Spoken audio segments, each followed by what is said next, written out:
నమస్తే, welcome to Vithi news. లక్ష్యం సమాజహితం. నేను మహేష్. ముందుగా వార్తల్లోని ముఖ్యాంశాలు. దుబ్బాకలో దుమ్ము లేపిన కమలం, గేరు మార్చలేకపోయిన టీఆర్ఎస్.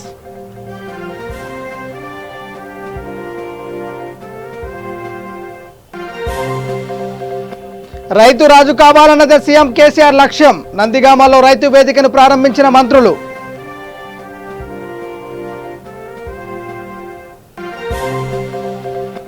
జూబ్లీహిల్స్ లో ఎమ్మెల్యే మాగంటి గోపీనాథ్ పర్యటన. వరద బాధితులకు అండగా ఉంటామని భరోసా.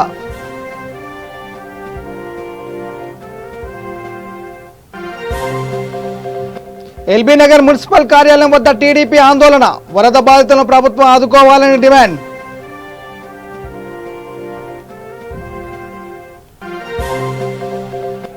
రంగారెడ్డి జిల్లా వనస్థలిపురంలో అక్రమ గుట్టురట్టు.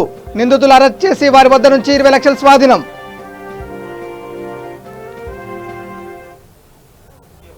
ఇక డీటెయిల్స్లోకి వెళ్తే దుబ్బాక ఉప ఎన్నిక బరిలో భారతీయ జనతా పార్టీ దుమ్ము రేపింది. 23వ రౌండ్ పూర్తయ్యేసరికి 1470 ఓట్ల మెజారిటీతో బీజేపీ విజయం సాధించింది. మొదటి 10 రౌండ్స్ ఆధిక్యం ప్రదర్శించిన బీజేపీ తర్వాత క్రమంగా డల్ అయింది. ఆ తర్వాత చివరి రౌండ్లలో అనూహ్యంగా పుంజుకొని బీజేపీ విజయాన్ని నమోదు చేసింది. టీఆర్ఎస్ అభ్యర్థి సుజాతపై 1470 ఓట్ల మెజార్టీతో బీజేపీ అభ్యర్థి రఘునందన్ రావు గెలుపొందారు. దుబ్బాక విజయంతో రాష్ట్ర వ్యాప్తంగా బీజేపీ శ్రేణులు సంబరాలు చేసుకుంటున్నారు. ఆ పార్టీ రాష్ట్ర కార్యాలయం వద్ద బండి సంజయ్ కార్యకర్తలతో సంబరాలు జరుపుకున్నారు. బీజేపీ విజయంపై హర్షం వ్యక్తం చేశారు. మరోవైపు దుబ్బాక ఫలితం టీఆర్ఎస్ అధినేత ముఖ్యమంత్రి కేసీఆర్ షాకింగ్ గురిచేసింది. ప్రచారంలో మంత్రి హరీష్ రావు అన్ని తానే వివరించినప్పటికీ ఓటర్లు రఘునందన్ వైపే మొగ్గు చూపారు. దుబ్బాక ఉప ఎన్నిక ఫలితంపై తెలంగాణ రాష్ట్రంలో మొదటి నుంచి ఆసక్తి కొనసాగింది. తెలంగాణ రాష్ట్ర వ్యాప్తంగా దుబ్బాక ఉప ఎన్నిక ఆసక్తికర చర్చకు కారణమైంది. ఇప్పటి వరకు తెలంగాణ రాష్ట్రంలో తమకు ఎదురు లేదని భావించిన అధికార టీఆర్ఎస్ పార్టీకి దుబ్బాక ఉప ఎన్నిక ఫలితం షాక్ ఇచ్చింది. జోరుగా దూసుకుపోతున్న కారుకు బ్రేక్ వేసింది. ఎన్నికల ఫలితాల కౌంటింగ్ మొదలైనప్పటి నుండి బీజేపీ ఆధిక్యం కొనసాగింది.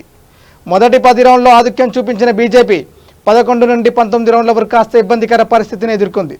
తర్వాత 20వ రౌండ్ నుండి వరుసగా బీజేపీ ఆధిక్యం చూపించింది.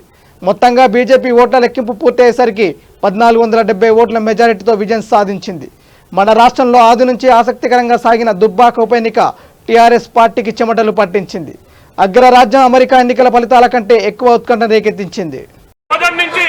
ఓడిపోతుందన్న భయంతోని ఆందోళనతోని రకరకాల పుకార్లు కానీ రకరకాల భయాందోళనకు పార్టీని కార్యకర్తలను ఆందోళనకు గురి చేశారు. ఆందోళన భాగంగానే ఈరోజు శ్రీనివాసు ఆత్మహత్యకు పాల్పడ్డాడు. ఈ ఆత్మహత్యకు పాల్పడడానికి కారణము ఈరోజు టీఆర్ఎస్ పార్టీ, టీఆర్ఎస్ ప్రభుత్వము, దాని నైతిక బాధ్యత టీఆర్ఎస్ పార్టీ ఈరోజు వహించవలసిన బాధ్యత ఉన్నది. ఈ రోజు భారతీయ జనతా పార్టీకి తెలంగాణలో అనూన్యమైన స్పందన వస్తుంది. పార్టీ భవిష్యత్తులో 2023లో అధికారం రావడానికి ఇది ఒక విజయం దోహదపడుతుంది. ఈ విజయము రేపు జిహెచ్ఎంసీ ఎలక్షన్లలో పునరావృతం జిహెచ్ఎంసీ పేరును కైవసం చేసుకోబోతా ఉన్నాము. అదేవిధంగా రేపు జరగబోయే ఎమ్మెల్సీ ఎలక్షన్లు కూడా ఖచ్చితంగా భారతీయ జనతా పార్టీ గెలబోతా ఉన్నది. ఈ గెలుపును ఇక మా విజయాన్ని ఏ శక్తి కూడా ఆపలేదు. ముఖ్యంగా టీఆర్ఎస్ పార్టీ కారు పోతా పడ్డది, పంక్చర్ అయింది, యాక్సిడెంట్ అయిపోయింది. ఇక భవిష్యత్ అంతా భారతీయ జనతా పార్టీకి. నరేంద్ర మోడీ గారి నాయకత్వం, లాల్ కృష్ణ అద్వానీ గారి నాయకత్వం.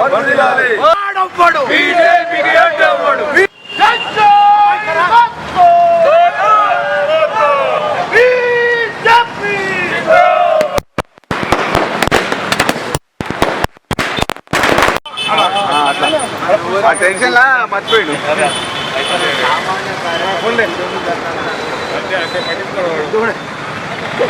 భారత్ మాతా కీ జై మాతా, భారత్ మాతా. Thank you.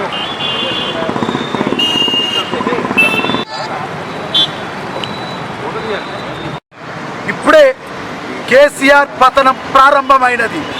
దుబ్బాకలో అనూహ్య విధంగా అందరూ ముందే ఊహించినట్టుగా రఘునందన్ రావు విజయం సాధించడం జరిగింది.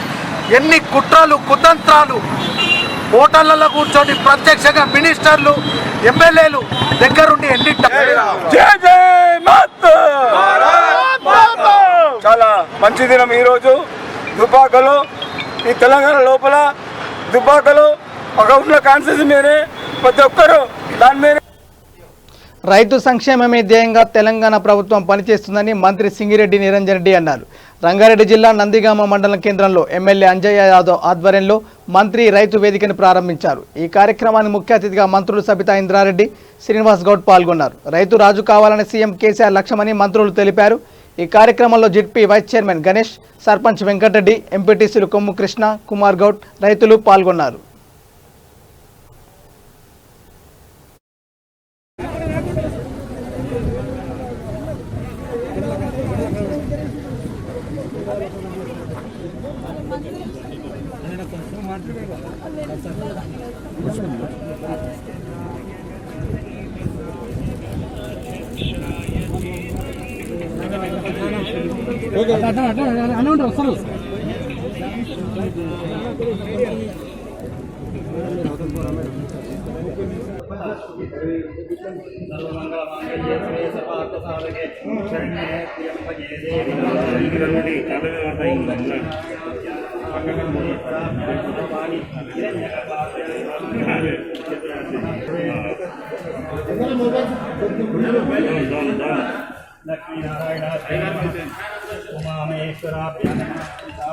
షాద్నగర్ నియోజకవర్గ శాసనసభ్యులు గౌరవనీయులు పెద్దలు శ్రీ అంజయ్ యాదవ్ గారు, ఈ కార్యక్రమానికి నాతో పాటు చేసినటువంటి గౌరవ మంత్రివర్యులు పెద్దలు శ్రీమతి సబితా ఇంద్రారెడ్డి గారు, స్థానిక సర్పంచ్, ఎంపీటీసీలు, మున్సిపల్ చైర్మన్లు, పరిసర గ్రామాలకు సంబంధించినటువంటి ప్రజాప్రతినిధులు, మీడియా మిత్రులు, అనేక మంది మొదటి నుంచి అందరితో పాటు నాతో పాటు తెలంగాణ జెండా పట్టుకుని పనిచేసినటువంటి వాళ్ళు ఉన్నారు.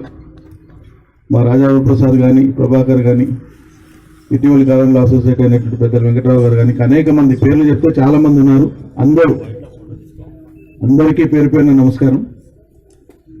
ఈ నందిగామలో అంజనతో పాటు 20 ఏళ్ల కింద, దాదాపు 19 ఏళ్ళు వెళ్ళి 20 ఏళ్ళు పడుతుంది. 20 ఏళ్ల కింద గులాబీ జెండా ఎగరేసినాం, చాలా ఎగరేసినాం. ఇక్కడికి వచ్చినాం కాబట్టి ఈ సందర్భం గుర్తుకొస్తుంది కాబట్టి చెప్తున్నా. కాలగమనంలో అనేక ఆటుపోట్లు, సుదీర్ఘమైనటువంటి పోరాటం కేసీఆర్ నాయకత్వం చేసి అంతిమంగా రాష్ట్రం సాధించుకొని ఇక్కడికి చేరుకున్నాం. రాష్ట్రం వచ్చిన కొత్తలో ఇదే ప్రాంతంలో పాడుపడ్డటువంటి చెరువుల్ని పునరుద్ధరించాలని మిషన్ కాకతీయ కింద ఆనాటి చెరువుకు శంకుస్థాపన చేసినాం. అప్పుడు నేను వచ్చిన నీళ్ళే గతి లేవు, వాననే లేదు, కరువు ఉంది, ఇప్పుడు చెర్ల మరమ్మతు పెట్టుకొని ఏం చేస్తారని మిషన్ కాకతీయ ప్రారంభించినప్పుడు అనుకున్నారు కొంతమంది. యుద్ధం అంటే ఏదో కాదు, పారే నదులను మళ్లించుకొని వచ్చినటువంటి వాడే ధీరుడు, వీరుడు, వాడే యుద్ధం చేసేది. ఆ యుద్ధంలో గెలవడమే తెలంగాణ.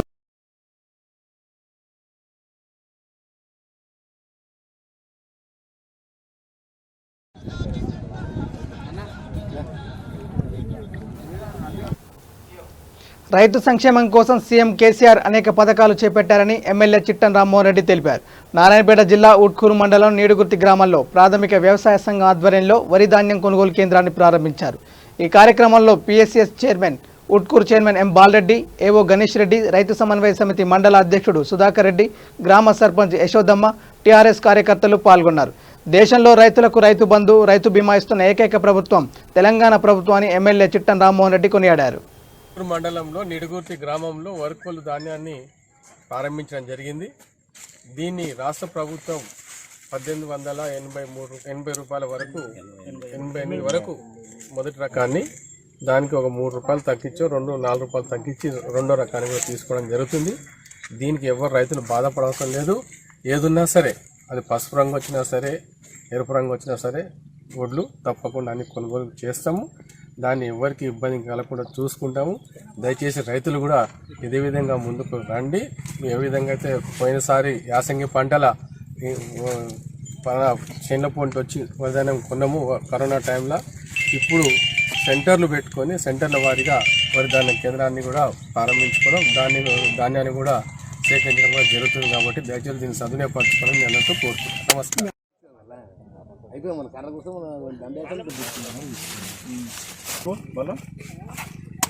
సార్ గుడి దగ్గరకు వస్తుంది.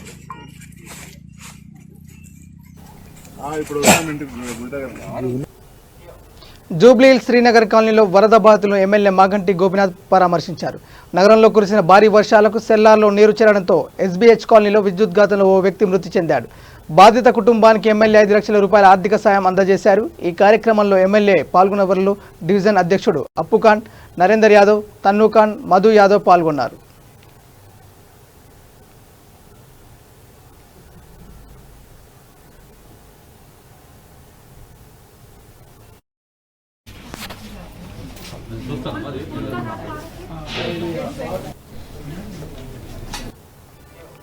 ఢిల్లీ శ్రీరామ్ యూనివర్సిటీలో డిగ్రీ సెకండ్ ఇయర్ చదువుతున్న ఐశ్వర్య రెడ్డి ఇటీవల ఆత్మహత్య చేసుకున్నారు. ఈ నేపథ్యంలో రంగారెడ్డి జిల్లా షాద్నగర్లోని ఫరూక్ నగర్కు చెందిన ఐశ్వర్య రెడ్డి కుటుంబాన్ని కాంగ్రెస్ నేతలు పరామర్శించారు. రాహుల్ గాంధీ ఆదేశాలతో స్పందించిన ఏఐసిసి కార్యదర్శులు Challa Vamshichand Reddy, Sampath, Congress party working committee అధ్యక్షుడు పొన్నం ప్రభాకర్, ఎన్ఎస్యు రాష్ట్ర అధ్యక్షులు బలమూరు వెంకట్, స్థానిక నేత వీరపల్లి శంకర్ ఆ కుటుంబానికి ప్రగాఢ సానుభూతి తెలిపారు. ఈ సందర్భంగా స్థానిక నేత వీరపల్లి శంకర్ తక్షణ సాయం కింద 1 లక్ష రూపాయలు అందజేశారు. అదేవిధంగా ఐశ్వర్యారెడ్డి సోదరి వైష్ణవి చదువులో కాంగ్రెస్ పార్టీ ఖర్చు భరిస్తుందని ప్రకటించారు. కేంద్ర ప్రభుత్వం నిర్లక్ష్యం వల్ల ఐశ్వర్యారెడ్డి చనిపోయిందని కాంగ్రెస్ నేతలు మండిపడ్డారు. స్కాలర్షిప్స్ రానందుకే సూసైడ్ నోట్ రాసి ఐశ్వర్య ఆత్మహత్య చేసుకుందన్నారు. దేశవ్యాప్తంగా ఉన్న స్కాలర్షిప్లను కేంద్ర ప్రభుత్వం విడుదల చేయాలని కాంగ్రెస్ నేతలు డిమాండ్ చేశారు. ఐశ్వర్యారెడ్డి మరణానికి కేంద్ర రాష్ట్ర ప్రభుత్వాలే కారణమని, జరుగుతున్నటువంటి ఆన్లైన్ క్లాసెస్ కి కావాల్సినటువంటి ల్యాప్టాప్ గాని ఇతర సామాగ్రి కొనుగోలు చేసుకునే స్తోమత లేకపోవడం వల్ల, పూర్తిగా ఆర్థిక కారణాల వల్ల, ప్రభుత్వాల నిర్ణయాల వల్ల, ప్రభుత్వ పాలసీల వల్ల ఆర్థికంగా ప్రజలందరూ కూడా చితికిల పడిపోవడంతో ఐశ్వర్య రెడ్డి సూసైడ్ చేసుకోవడం జరిగింది. దీనికి పూర్తిగా ప్రభుత్వాలే బాధ్యత వహించాలని, ఖచ్చితంగా ఇట్లాంటి ఉదంతాలు మళ్లీ జరగకుండా కాంగ్రెస్ నేతృత్వంలో ఆ ఇబ్బందులు పరిష్కరించే ప్రయత్నం ఖచ్చితంగా కాంగ్రెస్ పార్టీ చేస్తుంది. రాహుల్ గాంధీ గారు కూడా ట్విట్టర్ ద్వారా ఐశ్వర్యారెడ్డి వాళ్ళ తల్లిదండ్రులకు ప్రగాఢ సానుభూతి ప్రకటించడం జరిగింది. అంతేకాకుండా రాహుల్ గాంధీ గారు చాలా స్పష్టంగా ఇవాళ భారతీయ జనతా పార్టీ ఇక బ్రిటిష్ కాలం నుంచే కాకుండా భారతదేశానికి స్వాతంత్రం తర్వాత కూడా అనేక శక్తులు దేశాభివృద్ధిని అడ్డుకునే కుట్రకు పాల్పడ్డాయని బీజేపీ రాష్ట్ర ప్రధాన కార్యదర్శి ఎమ్మెల్సీ పివెన్ మాధవ్ తెలిపారు. అప్పటి పాలకుల వైఫల్యమే దీనికి కారణంగా చెప్పారు. ప్రధానమంత్రి నరేంద్ర మోడీ నేతృత్వంలో దేశం అన్ని విధాలుగా అభివృద్ధి బాటపడుతుందన్నారు. విశాఖ జిల్లా అనకాపల్లి అసెంబ్లీ స్థాయి శిక్షణా తరగతుల్లో ఆయన అతిథిగా పాల్గొన్నారు. ప్రతి కార్యకర్త, నాయకులు శిక్షణా తరగతులను సద్వినియోగం చేసుకోవాలని తెలిపారు. ఈ కార్యక్రమంలో జిల్లా అధ్యక్షులు డాక్టర్ సత్యనారాయణ, కార్యదర్శి పరమేశ్వరరావు, రాష్ట్ర కార్యవర్గ సభ్యులు గంగుపాం నాగేశ్వరరావు, కోలపర్తి శ్రీను, జిల్లా కన్వీనర్ శర్మ, నడిపూడి వేణుగోపాలరావు తదితరులు పాల్గొన్నారు. నిజంగా దేశం ఎందుకు ఇంత అవమానకర పరిస్థితుల్లో ఉందా అనిపించేటట్టు మనకు అనిపిస్తుంది. 1947 దేశానికి స్వతంత్రం వచ్చిన మొదలు, స్వతంత్రం వచ్చిన తొలినాళ్ళలోనే దేశంపై దండయాత్ర జరిగింది. దేశం హిందూ ముస్లిం అనే మాట పైన రెండుగా విభజించబడి, ముస్లింలు అధిక సంఖ్యాకులు అంటే పాకిస్తాన్, బంగ్లాదేశ్ దేశం నుంచి విడిపట్టిన తర్వాత దేశంలో అంతా ఒకటిగా నిలిపే ఒక ప్రయత్నం సర్దార్ పటేల్ చేస్తే, ఇంకో వ్యక్తి దురదృష్టం కొద్ది ఆయన మన ప్రధానమంత్రిగా మారి, ఆయన కశ్మీర్ నేను పుట్టిన ప్రాంతం కనుక కశ్మీర్ సమస్య నేనే పరిష్కరిస్తాను, హరిసింగ్ నాకు అత్యంత మిత్రుడు, అక్కడుండే విభిన్నమైన వ్యక్తులు షేక్ అబ్దుల్లా దగ్గర అందరూ నా మిత్రులు కనుక నాకు చేయగలిగే సత్తా నా దగ్గర ఉంది అని చెప్పి ఆయన అంటూ 1947 మన స్వతంత్రం వచ్చిన తొలినాళ్ళలోనే పాకిస్తాన్ అప్రకటిత యుద్ధాన్ని ప్రకటించి, అది మీ చేయలేదు, పాకిస్తాన్ సోల్జర్స్ కాదు, వాళ్ళు స్వతంత్రం కోసం అక్కడ ఉద్యమం చేస్తున్న గిరిజనులు అని చెప్పి నమ్మబలికే ప్రయత్నం చేశారు. ఆ మాటని నమ్మింది దేశంలో ఎవరు కాదు, ఆ రోజు మేజర్ జనరల్ ఎవరైతే ఉన్నారో ఆయన కూడా తిరుగుబాటు చేశారు. లేదు, అయితే మనం ఆర్మీని పంపించాలి, పాకిస్తాన్ సంబంధించిన ముష్కరుల్ని ఆపాలి అంటే ఏం లేదు, వాళ్ళు అక్కడ గిరిజనులు వాళ్ళు స్వయం ప్రతిపత్తి కోసం, స్వతంత్రం కోసం పోరాటం చేస్తే అక్కర్లేదని చెప్పి ప్రధానమంత్రి మనం ఆపడం జరుగుతుంది. సర్దార్ పటేల్ లేదు, మన ఆర్మీని పంపించాలి, వెంటనే ఏదైతే యుద్ధం జరుగుతుందో దాన్ని ఆపాలి. విదేశీ ప్రత్యక్ష పెట్టుబడులు ఈ దేశంలో వచ్చే విధంగా 2015లో మనం డోర్ సపోర్ట్ చేయడం జరిగింది. తద్వారా మేక్ ఇన్ ఇండియా అనే నినాదం రావడం జరిగింది. ఆ రోజే నరేంద్ర మోడీ గారు చెప్పారు, వాళ్ళు మేక్ ఇన్ ఇండియా, ఇప్పుడు made in India, made for global అనే విధంగా లోకల్ ఫర్ లోకల్ అనే మాట మనం పెట్టినాం. మనందరూ కూడా లోకల్ కోసం మాట్లాడాలి. తర్వాత మాట్లాడాల్సింది లోకల్ ఫర్ లోకల్. తర్వాత హైదరాబాద్లోని వరద బాధితులకు న్యాయం చేయాలని ఎల్బీ నగర్ మున్సిపల్ కార్యాలయం వద్ద తెలంగాణ టీడీపీ నేతలు ఆందోళన నిర్వహించారు. ఈ నేపథ్యంలో మున్సిపల్ కార్యాలయంలో డీసీకి వినతి పత్రం ఇవ్వడానికి వెళ్ళగా ఎవరూ లేకపోవడంతో కేసీఆర్ పటానికి వినతి పత్రం అందజేశారు.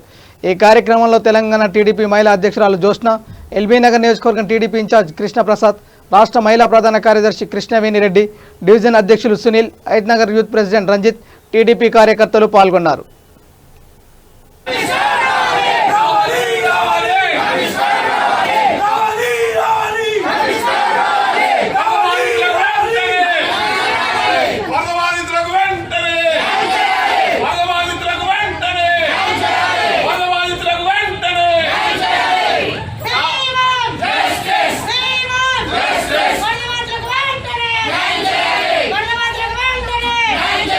స్పందించినందుకు ఈరోజు ఎల్బీ నగర్ పేరు లాల్ బహదూర్ నగర్ అనేది పేరున్నందుకు ఆయన విగ్రహానికి ఈ వినతి పత్రాన్ని సమర్పిస్తున్నాం.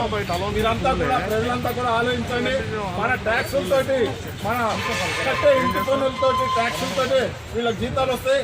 ఆఫీస్లో 10 నుంచి ఇప్పటిదాకా ఒక అధికారి కూడా లేడంటే ఇంతకంటే క్రమశిక్షణ రాజ్యం ఇంకోటి ఉండదని కేసీఆర్ అధికారులు స్పందించక, అధికారులు లేక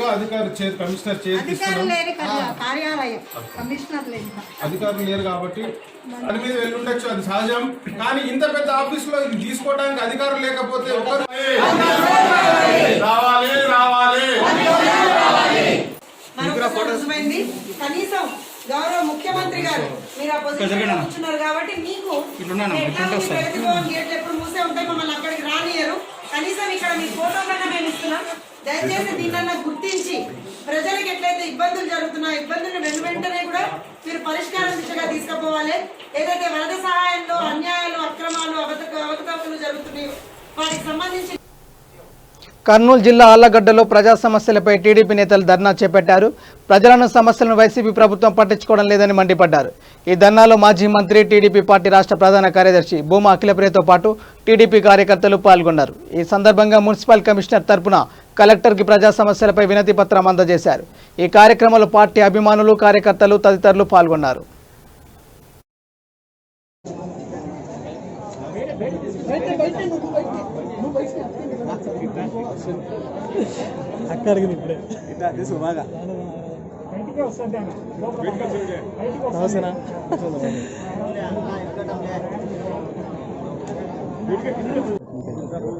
మీ పేరేంటి? నాయక్. ఎప్పటి నుంచి పనిచేస్తున్నారు? ఇప్పుడు ఇక్కడ పనిచేసే స్టాఫ్ వీళ్ళంతా ఎవరి కంట్రోల్ ఉంటారు? మీ కంట్రోలా? మీ కంపెనీ. ఇప్పుడు కంపెనీలో మీరు ఫ్లాట్లు కట్టే దాంట్లో భాగంగా ఎమ్మెల్యే వాళ్ళ ఇంట్లో కూడా కన్స్ట్రక్షన్ చేయాలని రూల్ ఏమైనా పెట్టారు. కానీ మీరు ఎమ్మెల్యేల ఇంట్లో లేకపోతే వాళ్ళ సంబంధించిన వాళ్ళ ఇంట్లో వాళ్ళకి రూములు కట్టడాలు, వాళ్ళకి బాత్రూమ్లు కట్టడాలు చేసే పనులు చేస్తే మాత్రం మేము కూడా ఉద్యోగాలు చేసుకొని ఇవ్వము. ఎందుకంటే ప్రజల సొమ్ము, ప్రజలకు ఉపయోగపడే పనులు చేయండి ఇమీడియట్గా. ఇప్పుడు మీరు లేదంటున్నారు, కానీ ఏదైనా అక్కడ స్టాఫ్ ఏదైనా పనులు చేస్తారంటే ఇమీడియట్గా ఆపేయండి. నెక్స్ట్ కంటిన్యూ కూడా చేయకండి. నాకు కంప్లైంట్ వచ్చింది. ఏమంటే మిమ్మల్ని డైరెక్ట్గా అడుగుదామని నేనే ఇంటికి వచ్చిన. అట్లా ఏదైనా ఉంటే ఏదైతే ఉద్యోగం పోతుంది, వీళ్ళైతే ఖాళీ చేసుకోవాల్సి వస్తుంది కదా. మీరు ప్రజల కోసమే వచ్చినారు, ప్రజలకు సంబంధించిన పనులు చేయండి. ఎమ్మెల్యేలు పని చేయడానికి ఆలోచించారు. నువ్వు జీతం తీసుకునేది ప్రజల దగ్గర నుంచి. వాళ్ళ ఇల్లు వాళ్ళకి ఇవ్వకపోతే, డిపాజిట్లు అయినా వడ్డీతో సహా మీరు ఇవ్వకపోతే మాత్రం వచ్చే రోజుల్లో మీరు ఇబ్బందులు పడతారు. ఎందుకంటే ఈరోజు గతంలో జగన్మోహన్ రెడ్డి గారు పాదయాత్రలో చాలా హామీలు ఇచ్చినారు. ఏదైతే గృహాల కోసం రుణాలు తీసుకున్నారో అవన్నీ కూడా మాఫీ చేస్తామన్నాం. ఎక్కడ మాఫీ చేయలేదు. మాఫీ చేయడం పక్కన పెట్టండి, ఏదైతే హౌసింగ్ బిల్లులు ఉన్నాయో రావాల్సిన బిల్లులు కూడా కట్టలేని పరిస్థితిలో ఈరోజు బ్యాంకులు నోటీసులు ఇస్తున్నారు. నిజంగా చాలా దౌర్భాగ్యమైన పరిస్థితి మన రాష్ట్రంలో కనపడుతుంది. ఈ 2 సంవత్సరాల్లో ఒక్క ఇల్లు కూడా కట్టలేదు. నిజంగా ఈ ప్రభుత్వం టోటల్ ఫెయిల్యూర్ అయిపోయిందని చెప్పి చెప్పుకోవడానికి ఎటువంటి డౌట్ కూడా లేదు. ప్రజలలో నాడు ప్రజల కోసం నేడులో భాగంగా గుంటూరు జిల్లా పశ్చిమ నియోజకవర్గంలోని 21వ వార్డు వైసీపీ కార్పొరేటర్ అభ్యర్థి పాలపర్తి సాయి శ్రావణ్ ఆధ్వర్యంలో భారీ బహిరంగ సభ నిర్వహించారు. ఈ కార్యక్రమంలో సీఎం జగన్ చేపట్టిన అభివృద్ధి పనులను ప్రజలకు వివరించారు. ఈ కార్యక్రమంలో ఎమ్మెల్యే మద్దాలగిరి, పశ్చిమ నియోజకవర్గం వైసీపీ ఇన్ఛార్జ్ మిర్చియాడ్ chairman Chandragiri Yesuratnam, BC corporation చైర్మన్లు, డైరెక్టర్లు, నగర వైసీపీ అధ్యక్షులు రమేష్ గాంధీ, కార్యకర్తలు పాల్గొన్నారు.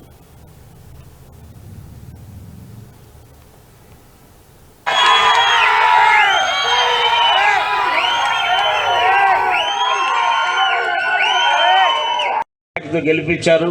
మరి ఇంకా మన నాయకుడు మన ప్రభుత్వం పటిష్టంగా. ఇక చిత్తూరు జిల్లా తిరుపతి రూరల్లో చెవిరెడ్డి భాస్కర్ రెడ్డి జన్మదిన వేడుకలు ఘనంగా నిర్వహించారు. అనంతరం గాంధీపురం పంచాయతీ నందు మన్నూరు శివ ఆధ్వర్యంలో అన్నదాన కార్యక్రమం చేపట్టారు.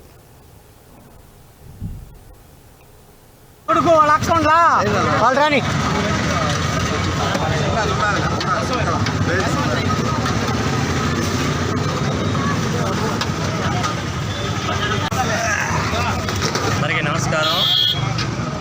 నా ఆరాధ్య దైవమైనటువంటి మన చంద్రగిరి రారాజు, మా ప్రీతమ నాయకుడు చెవిరెడ్డి, మా ఎమ్మెల్యే చెవిరెడ్డి భాస్కర్ రెడ్డి గారికి జన్మదిన శుభాకాంక్షలు. మా తరఫున, మా గ్రామం తరఫున, మా పంచాయతీ తరఫున మరొకసారి హృదయపూర్వక జన్మదిన శుభాకాంక్షలు. ఆయన జన్మదినాన్ని పురస్కరించుకొని ఈరోజు మా గాంధీపురం పంచాయతీ నందు అన్నదాన కార్యక్రమం నిర్వహించడం జరుగుతుంది. ఈ కార్యక్రమాన్ని అధిక సంఖ్యలో జనాలు పాల్గొని జయప్రదం చేయాల్సిందిగా కోరుతున్నాం. జనాల యొక్క ముద్దు భాస్కర్ రెడ్డికి మా హృదయపూర్వక మెచ్చుకోవాలి. ఎన్నో ఉన్నత పదవులు ఆయన అలంకరించాలి. దేశం కోసము, రాష్ట్రం కోసము, నియోజకవర్గం కోసం ఆయన ఎన్నో సేవలు చేసి జనాల యొక్క హృదయంలో, గుండెలో ఆయన నిలిచిపోవాలి. ఈరోజు మన ముఖ్యమంత్రి జగన్మోహన్ రెడ్డి ఆశయాన్ని తీసుకొని వచ్చి మా ప్రజల ముందు ఇచ్చిన పెద్ద వీరుడు, ధీరుడు, ఆశం ఉన్న ఆకతాయిల వేధింపులు తాళలేక సైబరాబాద్ సిపి సజ్జనార్ని ఆశ్రయించారు మాజీ మిసెస్ ఇండియా లక్ష్మీరావు.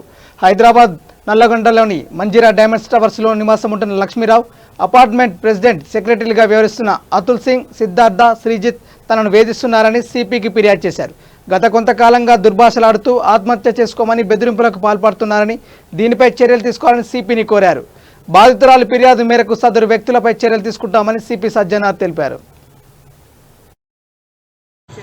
అది స్టాప్ చేయడానికి నేను ఆ వాచ్ ప్రశ్నని పెట్టాను.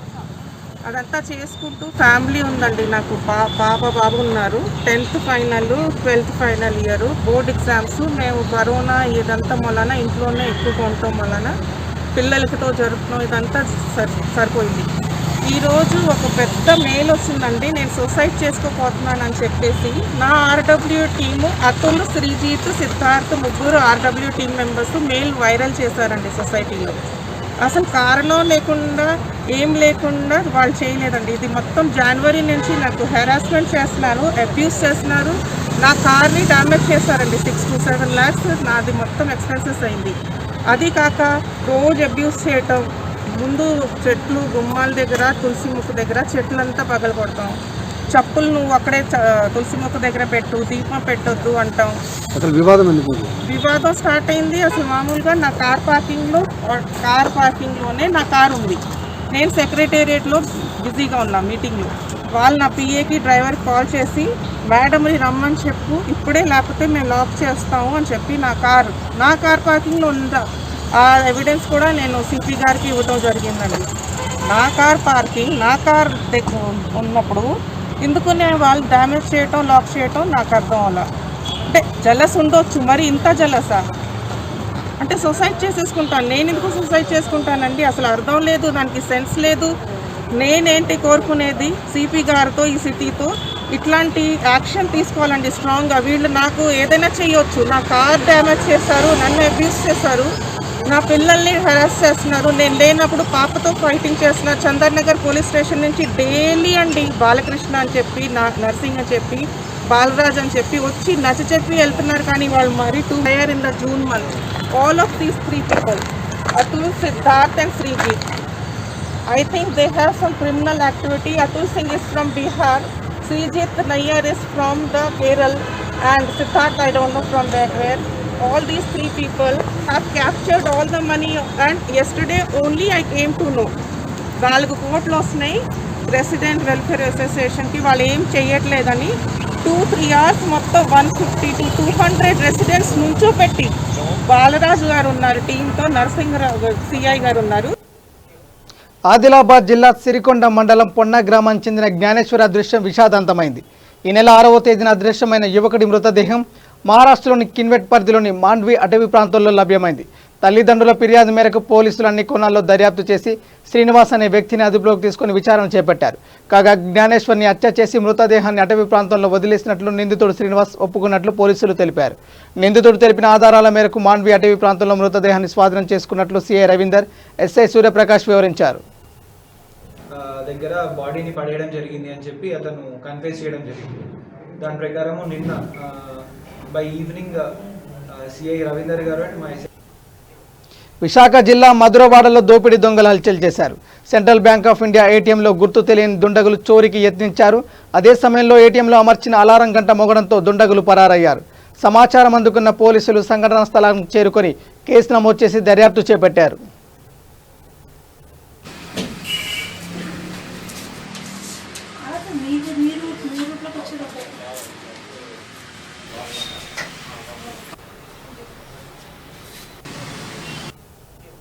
తెలంగాణ నుండి ఆంధ్రాకు అక్రమంగా తరలిస్తున్న మద్యం గుట్కాను పోలీసులు గుట్టురట్టు చేశారు. అనంతరం ముగ్గురు నిందితులను అరెస్ట్ చేసి వారి వద్ద నుంచి 20 లక్షల విలువైన గుట్కాను స్వాధీనం చేసుకున్నామని రంగారెడ్డి జిల్లా వనస్థలిపురం ఏసీపీ వివరించారు. 2 డీసీఎంలలో అనుమానం రాకుండా కుంట్లు రాజీవ్ గృహకల్ప నుండి అక్రమంగా తరలిస్తుండగా పట్టుకున్నామని పోలీసులు పేర్కొన్నారు.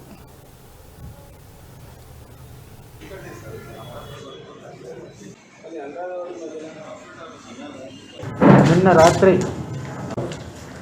గుట్కా మరియు ఇల్లీగల్ లిక్కర్ ట్రాన్స్పోర్ట్ చేస్తున్నారని చెప్పి ఇన్ఫర్మేషన్ రాగానే Hayathnagar police inspector and DI బీదర్లో కర్ణాటక సంబంధించిన బీదర్లో వాళ్ళు కొనుక్కొని వాళ్ళు రాజమండ్రి ఆంధ్రప్రదేశ్లో ఉన్నటువంటి రాజమండ్రికి ట్రాన్స్పోర్ట్ చే బులెటిన్ ముగించే ముందు హెడ్లైన్స్ మరోసారి. దుబ్బాకలో దుమ్ము లేపిన కమలం, గేరు మార్చలేకపోయిన టీఆర్ఎస్.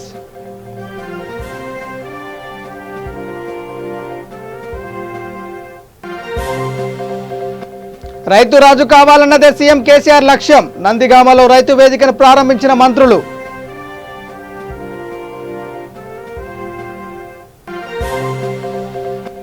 జూబ్లీహిల్స్లో ఎమ్మెల్యే మాగంటి గోపీనాథ్ పర్యటన, వరద బాధితులకు అండగా ఉంటామని భరోసా.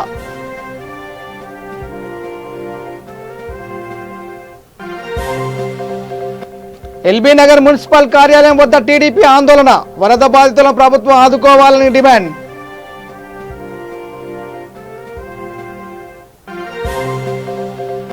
రంగారెడ్డి జిల్లా వనస్థలిపురంలో అక్రమ గుట్కా గుట్టురట్టు, నిందితులను అరెస్ట్ చేసి వారి వద్ద నుంచి 20 లక్షల స్వాధీనం. ఇవి bulletin updates. Keep watching V3 news. లక్ష్యం సమాజహితం. నమస్కారం.